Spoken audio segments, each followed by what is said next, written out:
Hello, ladies and gentlemen, and we are on the last episode of 11 Eyes. Episode 12. I thought there were 13, but no, there are only 12. And one thing I have to point out is that in episode 10, I pointed out a plot hole where Liz Lotte wanted, or Lotte, or whatever her name is, wanted the 7 fragments, but the problem is that 3 of those fragments are dead.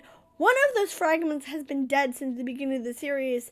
So, what is the point of her going through all of this bullshit if she needs these fragments and 3 of them are dead? Well, the series actually kind of sort of explains that. Because, as it turns out, she doesn't actually need all of the fragments. She could have put them together, but since they're not there, she needs Kakeru's eye.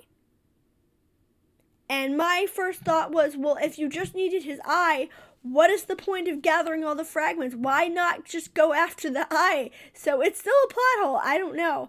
Also, I forgot to mention at the end of the last one that Yuka stabs Kakeru because she's kind of been, possessed by Liz Lotte, and she's gone completely off the deep end. And now Liz Lotte has trapped her in crystal, which doesn't make sense again because she needs her fragment.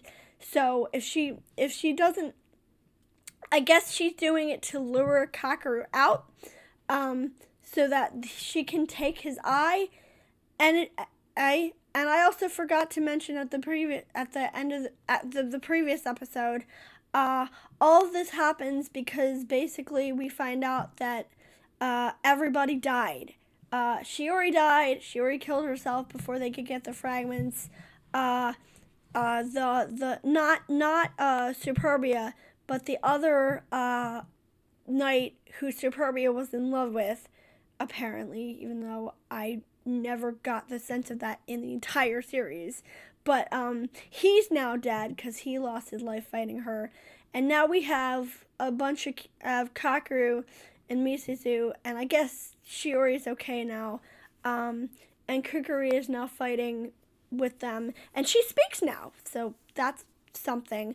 Also, we find out that Shiori is not entirely human. Her heart is human. She's a human being, but she's basically been augmented, so everything except her heart is doll parts. And I not gonna lie, I thought that was a really neat twist, and I wish they'd done something with it. But no, they don't do anything with it. She's just kind of there.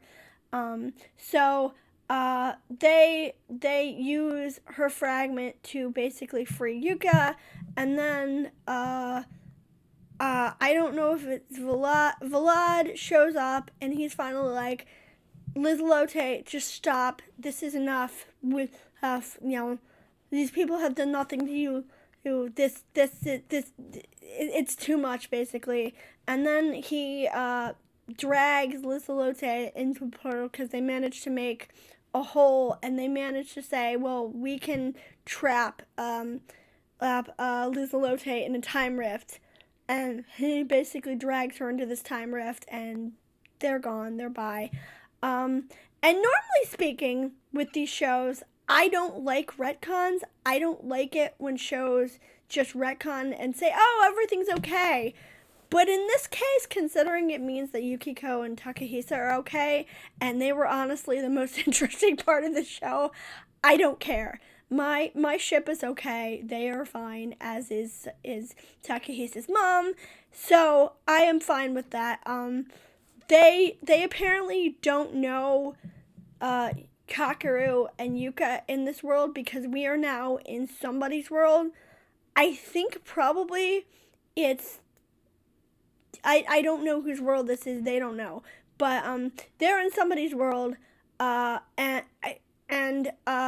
they don't know them, but that's okay, because it means they're alive and fine by me.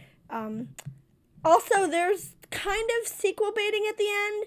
It's been 10 years since the show came out, so I don't think we're getting a sequel. But yeah, that is 11 Eyes. It is not the worst show I've ever seen. Pretty art, I like the action, but a lot of the show just doesn't make sense. And going back to watch it, I realized there's like massive plot holes in this show. Also, I just don't like Yuka and Kakeru as a couple. I think Yuka is just insane, and I think she's very stalkerish and creepy. Frankly, I think Kakeru is too much of a blank slate. Like, I don't hate him, but I found all the other characters much more engaging. Like, I found the relationship between Takahisa and his mother to be cute. I found him, trying to hash his feelings for Yukiko to be interesting. I wish they had touched on Yukiko being born in a country that made her into a weapon. That was really interesting, but the show never did anything with it. Shiori being a doll would have been interesting to explore.